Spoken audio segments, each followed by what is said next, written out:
अगर आपको बिल्कुल बुक्स पढ़ना पसंद नहीं है ना, बिल्कुल भी, फिर भी अगर आप एक बार ये बुक अगर उठाइए पढ़ने के लिए, तो मैं आपको गारंटी दे रही हूँ कि आप एक चैप्टर के बाद आप उसको रख ही नहीं पाओगे। यू विल बी लाइक नहीं नहीं, आप I have to finish. Guys, welcome back to my YouTube channel.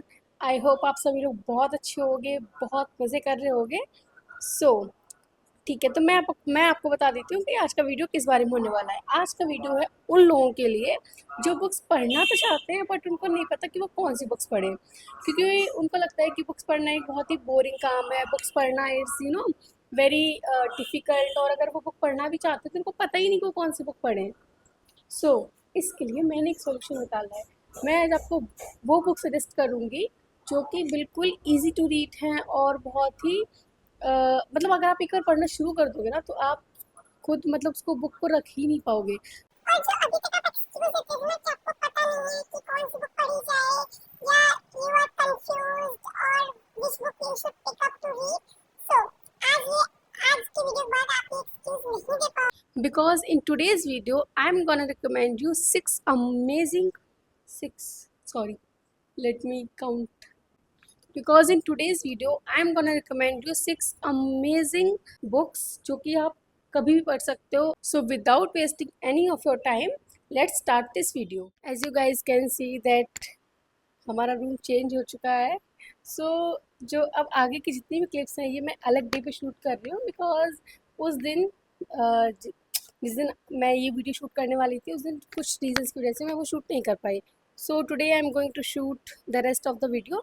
सो हम वापस से I was going to recommend you guys books. So yeah. So our first book is The Housemaid by Frida McFadden. अब Frida McFadden ना मेरी one of the favourite author बन चुकी है, because उसकी बुक्स ना इतनी ज़्यादा बिंज वर्दी होती हैं और आप ना मतलब उसको अगर आप एक बार पढ़ने बैठे हो ना, और उनकी बुक्स ना ज़्यादा सा मतलब ज़्यादा हैवी भी नहीं होती हैं कि बहुत ज़्यादा लॉन्ग है, बहुत आपको पढ़ना है, बहुत सारे पेजेस है, नहीं. वो बहुत ही शॉर्ट बुक्स होती हैं जिनको आप एक दिन में ख़त्म कर सकते हो.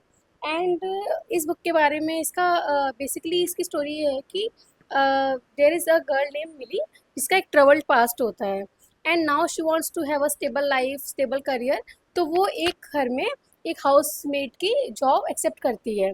एंड सब कुछ नॉर्मल चल रहा होता है, सब कुछ उसके जैसा वो चाहती है वैसी जॉब्स को मिल जाती है, जहाँ पे उसको रहने की भी जगह मिल जाती है. बट देन कुछ चीज़ें ऐसी होने लगती हैं उस घर में जो कि बहुत ही ज़्यादा वियर्ड होती हैं. और उस घर में एक अलग से एक लॉक्ड एक कुछ रूम होता है, नॉट लॉक्ड, सॉरी, मैं किस बुक में पहुंच गई, सॉरी. उस घर में एक जो उसका जो रूम होता है वो बहुत ही ज़्यादा क्रीपी, बहुत ही अजीब सा होता है. तो फिर इस घर में जो लोग रहते हैं, जो कपल है वो भी बहुत ही ऑड है, बहुत ही अजीब सा है. बट मिली को लगता है कि चलो ठीक है, सब कुछ ठीक है, क्या है, क्या ही होगा. बट जैसे जैसे ये कहानी आगे बढ़ती है आपको पता चलेगा कि जैसे वो फैमिली दिखती है वैसी है नहीं. ठीक है. एंड थोड़ी सी बुक प्रिडिक्टेबल है बट जो थ्रिलर पार्ट है वो इसका बहुत बहुत बहुत अमेजिंग है गाइस. तो प्लीज़ अगर आप एक बिगिनर हो और आप एक बुक पढ़ना चाहते हो तो you can consider this book, because this book is now coming to our second book. Second book जो मैं आपको रिकमेंड करने वाली हूँ एज अ बिगिनर वो है the reappearance of Richard Price by Holly Jackson. अब हॉली जैक्सन जो लोग मेरे पहले के वीडियोस देख चुके हैं उनको पता होगा दैट आई लव हर. मतलब उसकी मैंने good girls guide to murder series पढ़ी, उस तब से मैं उसकी फ़ैन हूँ. इन दिस बुक जो रेचल प्राइस है वो 16 ईयर्स पहले ही डिसअपियर हो चुकी है. किसी को नहीं पता वो कहाँ गई, क्या हुआ उसके साथ में, कौन उसको ले गया, वो अब है भी या नहीं इस दुनिया में, किसी को कुछ नहीं पता. देन आफ्टर 16 ईयर्स एक मूवी फिल्म मेकर होता है, तो वो डिसाइड करता है कि वो इस इंसिडेंट पे एक डॉक्यूमेंट्री बनाएगा. And then he approaches her family and everything. Then जो रिचर्ड प्राइस की जो बेटी होती है, हर नेम वॉज बेल. तो वो she is a very different kind of character. आप जब बुक पढ़ोगे तो आप देखोगे. एंड वो जो जब रेचल प्राइस जब डिसअपियर हुई थी तो she was the only one who was with her at that point of time. But she was just 2 years old, तो उसको कुछ याद नहीं होता है कि क्या हुआ था उस दिन. एंड ऑब्वियसली अगर आप 2 साल के हो तो आपको क्या ही कुछ भी याद नहीं होगा. ठीक है. तो अब जब वो अचानक से 16 साल के बाद वो वापस से आ जाती है, अब वो कहाँ थी, क्या हुआ था उसके साथ में, वो खुद से कहीं चली गई थी या उसको कोई ले गया था, और अगर उसको कोई ले गया था उसको क्यों छोड़ दिया, ये सारी चीज़ें जो हैं वो आपको इस बुक को पढ़ने के बाद पता चलेंगी। एंड लास्ट में जो जब आपको ट्विस्ट पे ट्विस्ट जो ओपन होने लगते हैं इस बुक में, तो आपको इतना ज़्यादा मज़ा आएगा ना, बिकॉज आई वॉज लाइक क्या हो रहा है ये, मतलब अभी तक तो सब कुछ कुछ और ही था, अब कुछ और हो रहा है। तो this book is really awesome. तो प्लीज़ अगर आप बिगिनर हो तो आप ये बुक पढ़। Now coming to our third book, तो हमारी थर्ड बुक है Rock Paper and Scissors by Alice Feeney. Okay, so I also love Alice Feeney. मैं मेरा प्यार बहुत ईजी है। मैं मतलब मुझे अगर बुक पसंद आ गई तो मतलब अब okay, let's stick to the topic. तो जो एलिस फिनी है उनकी राइटिंग मुझे बहुत अच्छी लगती है, एंड मैंने उनकी बहुत सारी बुक्स नहीं पढ़ी हैं। This is the only book that I have read so far, and hopefully मैं फ्यूचर में उनकी और भी बुक्स पढ़ूंगी, because I have ordered another book from her. It is Daisy Darker. Yes, उसके बारे में अभी बात नहीं करेंगे, ये बात करते हैं रॉक पेपर सीरीज के बारे में। तो इस बुक में क्या होता है कि there is a couple Adam, तो जो कपल होता है एडम एंड एमिलिया, इस बुक में इस बुक में तो वो जाते हैं अपना एनिवर्सरी सेलिब्रेट करने के लिए एक रिमोट लोकेशन पे, जहाँ पे उनके पास कोई भी वे ऑफ कम्युनिकेशन नहीं होता, जहाँ पे वो किसी से कम्युनिकेट नहीं कर सकते हैं, नो फोन नो नथिंग, ठीक है। एक तो मुझे समझ में नहीं आता कि लोग ऐसी जगह जाते क्यों हैं। जितनी मैंने मूवीज़ देखी हैं, बुक्स पढ़ी हैं, अगर आप किसी भी ऐसी जगह पे गए हो, किसी भी जंगल में, किसी भी आइलैंड पे, किसी भी अ, ऐसी जगह पे जहाँ पे कोई आपको फ़ोन नहीं है, नेटवर्क नहीं है, तो आप ऐसे जाती क्यों? वहाँ पे 100% कुछ ना कुछ गलत होगा ही होगा। ओके। तो इस बुक में क्या होता है कि वो लोग ऐसी जगह पे जाते हैं वहाँ पे यूनिवर्सिटी सेलिब्रेट करने के लिए, लेकिन वहाँ पे कुछ अजीब सी चीज़ें होने लगती हैं, जहाँ पे अमेलिया बहुत ही ज़्यादा एंग्शियस हो जाती है कि ये क्या हो रहा है। एंड हम लोग को बुक पढ़ने के बाद पता चलता है कि उनके आपस में भी कुछ चीज़ें सही नहीं चल रही हैं। देयर आर मैनी सीक्रेट्स जो कि वो एक दूसरे से छुपा रहे हैं। एंड वहाँ पे कोई एक तीसरा भी है जो उनसे जुड़ा हुआ है। कैसे जुड़ा हुआ है ये आपको बुक पढ़ोगे तो आपको समझ में आएगा। एंड यहाँ इसमें एक हस्बैंड को एक प्रॉब्लम होती है, उसको एक बीमारी होती है अजीब सी ही, जो कि मैंने पहली बार जब मैंने ये बुक पढ़ी थी तभी मुझे पता चला कि उसको ना वो फेसेस भूल जाता है, उसको शक्लें याद नहीं रहती हैं, या उसको ये बीमारी होती है। तो this book is really really very, मतलब इस बुक का प्लॉट ट्विस्ट जो है ना, वो मैं आपको गारंटी के साथ कह रही हूँ कि आप कभी प्रिडिक्ट कर ही नहीं पाओगे। बहुत ही ज़्यादा, बहुत क्रेजी प्लॉट था इसका, बहुत क्रेजी प्लॉट ट्विस्ट था। आप पढ़ोगे आपको मज़ा आ जाएगा। आप ये बुक एज ए बिगनर पढ़ सकते हो, बहुत ही सिंपल राइटिंग है। आप इसको आई गेस अगर आप एक नॉर्मल रीडर भी हो और आपकी स्पीड अगर ज़्यादा अच्छी नहीं है तो आप फिर भी इसको आप 2 दिन में ख़त्म कर सकते हो। अदरवाइज आप 1 दिन में कर दोगे, बट स्टिल काम होता है सबके पास, आप 2 दिन में। So coming to our fourth book, coming to our fourth book, never lie by Freida McFadden. अब ये मेरी फ्रीडा मैकफेडन की सेकेंड बुक थी, and this book is also amazing. अभी इस बुक में क्या होता है कि there is also a couple name Tricia and, उसका लड़की का नाम क्या होता है, ट्रिशिया एंड इथन। तो ये लोग ना एक घर देखने जा रहे होते हैं, एक दूसरे किसी लोकेशन पे वहाँ पे घर देखने जा रहे होते हैं। एंड देन वहाँ पे घर पहुँचने से पहले ही ये एक स्नो स्टॉर्म में फंस जाते हैं। तो इनको वो घर दिखता है, ये सोचते हैं कि जब यही घर देखने आए हैं तो इसी घर में चले जाते हैं to take shelter and everything. तो ये जब उस घर में जाते हैं तो वहाँ पे बहुत ही वियर्ड चीज़ें हो रही हैं, कहीं कुछ भी हो रहा है। घर होता है वो एक होता है एक बहुत ही फेमस साइकेट्रिस्ट का, जो कि कुछ टाइम पहले गायब हो गई थी, इसको किसी को पता नहीं कि वो कहाँ गई, क्या हुआ उसके साथ में। अब ट्रिशिया जो होती है वो बहुत ही ज़्यादा परेशान हो रही होती है कि हमें इस घर में नहीं रुकना चाहिए, we should leave this place, हम लोग कहीं और जाना चाहिए, ये सब कुछ। लेकिन ईथर कहता है कि नहीं नहीं, हम लोग कहीं जा तो सकते नहीं है, बिकॉज रात हो चुकी है और इतनी ज़्यादा बर्फ़ है बाहर, तो हमारी गाड़ी वहाँ से नहीं निकल सकती है, तो we should spend our night here. तो बट ट्रिशिया डर रही है, स्केर्ड है, ये सब। उसको वहाँ पे फिर कुछ टेप्स मिलती हैं जो वो सुनती है, और फिर बहुत से ट्विस्ट सीक्रेट्स बाहर आते हैं। एंड इसका जो प्लॉट ट्विस्ट है वो तो मतलब मुझे, मैंने सोचा ही नहीं था। मुझे मैं मतलब मैं जब बुक पढ़ रही थी ना तो मुझे लग रहा था कि हाँ हाँ यही होगा यही होगा यही होगा यही होगा, बट मुझे पता ही नहीं था कि मुझे पूरा टाइम जो फ्रीडा मैकफेडन है वो पूरा मैनिपुलेट कर रही हैं।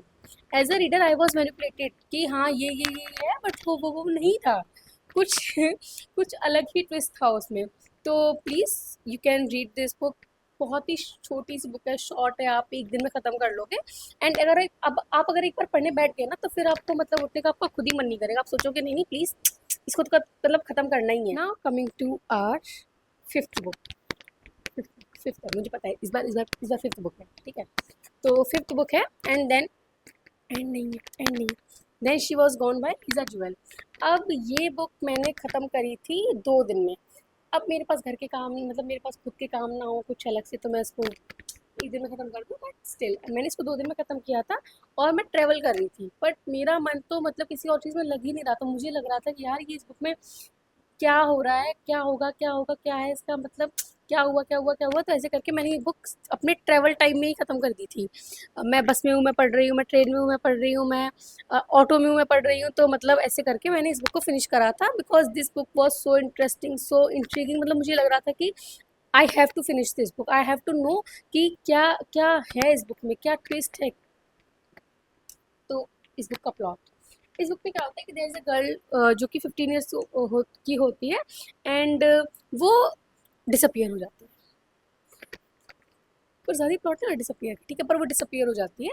एंड उसके बाद में क्या होता है कि उसकी जो माँ होती है वो बहुत उसको प्यार करती थी, बहुत परेशान होती है, बहुत इन्वेस्टिगेशन चलती है, पुलिस बहुत ढूंढने की कोशिश करती है, बट वो नहीं मिलती है, उसका कोई ट्रेस नहीं होता है। बट आफ्टर 10 ईयर्स उसकी माँ को एक उसकी माँ एक रिलेशनशिप में आती है। तो वहाँ पे उसको जो जिसके साथ रिलेशनशिप में आती है उसकी जो बेटी होती है जो कि 10 ईयर्स की है, वो सेम टू सेम उसकी लड़की जैसी लगती है। समझ रहे हो? तो ये बहुत ही इंटरेस्टिंग प्लॉट है इस बुक का। एंड देन जो उसका बॉयफ्रेंड है जो जिसका रिलेशनशिप में आती है, वो भी जैसा दिख रहा है वैसा है नहीं, वो क्या छुपा रहा है। और वो लड़की उसकी लड़की जैसी कैसे दिख सकती है, कैसे पॉसिबल है। तो ये सब इस बुक का मेन प्लॉट है। एंड इस जो एंडिंग है इसकी वो थोड़ी सी सैड भी है। और I still sometimes think about its ending because it was really very emotional and sad, but yeah। तो आप इस बुक को पढ़ सकते हो। ये भी बहुत ही मिस्ट्री थ्रिलर और सारे एलिमेंट्स हैं इस बुक में। तो प्लीज़ आप ये book as a beginner please pick करो। Now coming to our sixth book, silent patient by Alex मैकेल्टीज।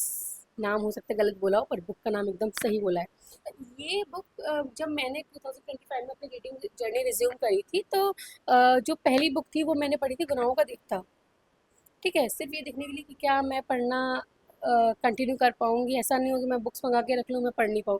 तो मैंने गुनाहों का देवता मंगाई थी और वो मैंने पहली बुक नहीं पहली थी उसने कहा था, दूसरी थी गुनाहों का देवता जो मैंने पूरी बुक पढ़ी थी। उसने कहा था मैं थोड़ी शॉर्ट स्टोरीज वो सब है, गुनाहों का देवता पूरी एक बुक बोल सकते हो आप। तो वो मैंने पढ़ी थी एंड मुझे वो बुक बहुत अच्छी लगी थी। Okay, now talking about this book, this was my first English book in after in my reading resuming journey, जो भी आप बोल सकते हो, ठीक है। तो इस बुक में क्या होता है कि अब मेरी पहली बुक और मेरा ये था कि भाई मुझे ऐसी बुक पढ़नी है जो मतलब मुझे रीडिंग से ना दोबारा से प्यार करवा दे। तो गुनाहों का देवता थोड़ा उसका हो गया था, बट इससे जो मतलब प्यार हुआ मुझे रीडिंग से, बुक से, वो तो मतलब फिर तो मतलब मेरा बस बस मतलब मैं पागल ही हो गई हूँ बुक्स के लिए।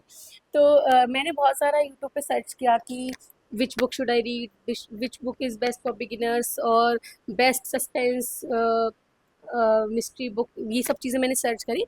तो मुझे ये बुक तो हर जगह दिखी, सारे बुक ट्यूबर्स कुछ सेलेब्स ने भी इसको रिकमेंड किया था। तो जब मैंने बुक पढ़ी तो आई वॉज लाइक क्या ये बुक वर्थ करती है ये हाइप, इसको ये हाइप मिलनी चाहिए। मेरे ख्याल से इसको इतनी हाइप मिली नहीं, इसको और हाइप मिलनी चाहिए। तो इस बुक का plot, let's come to the plot. Okay, तो इस बुक का सॉरी इस बुक इस बुक का प्लॉट है कि there is a girl name Alicia, वो अपने हस्बैंड को मार देती है। अपने हस्बैंड को मारने के बाद शी वेंट कम्प्लीटली साइलेंट। अब वो चुप है, अब वो कुछ बोल ही नहीं रही है। उससे पुलिस वाले बुलवाना चाह रहे हैं, उससे कोर्ट में वो कुछ नहीं बोल रही है, उससे मेंटल इंस्टीट्यूट एक कुछ बोल सकते हो आप, उसमें भेजा जाता है, वो वहाँ कुछ नहीं बोल रही है, तो वो उससे मतलब सबने ट्राई करा, वो कुछ नहीं बोल रही है। मतलब और ये भी एकदम प्रूव्ड है कि उसने ही मारा है अपने पति को। अब क्यों मारा है, क्या रीज़न था उसका, तो वही कुछ पता ही नहीं रही है, वो अपनी डिफेंस में भी कुछ नहीं बोल रही है। तो then there come a psychotherapist जो बोलता है कि मैं इससे बात करवा सकता हूँ, मैं कोशिश कर सकता हूँ कि ये बात करे, और मुझे लगता है ये बात करेगी। तो वो ट्राई करता है बात करने का, एंड देन वो अपनी इस कोशिश में कामयाब होता है या नहीं, ये आपको, आप जब बुक पढ़ोगे तो आपको पता चलेगा। एंड इस बुक में जो ट्विस्ट था भाई साहब, मतलब मेरी लाइफ का पहला major twist in books, in terms of books में वही था। और मुझे लग रहा था कि I am watching a movie. मतलब मूवी में क्या होता है, कुछ ट्विस्ट आया, आपने देखा एंड जस्ट वहीं पे हो गया, बट बुक में क्या है कि आपको धीरे धीरे कुछ चीज़ अनफोल्ड हो रही है कि oh this this this this this and now this, and it completely blew my mind. I mean please please please please इस बुक को आप पहले पढ़ लो, कुछ कोई बुक पढ़ो नहीं पढ़ो मुझे नहीं पता, बट आप इस बुक को पहले पढ़ लो प्लीज़, इसको पढ़ना प्लीज़।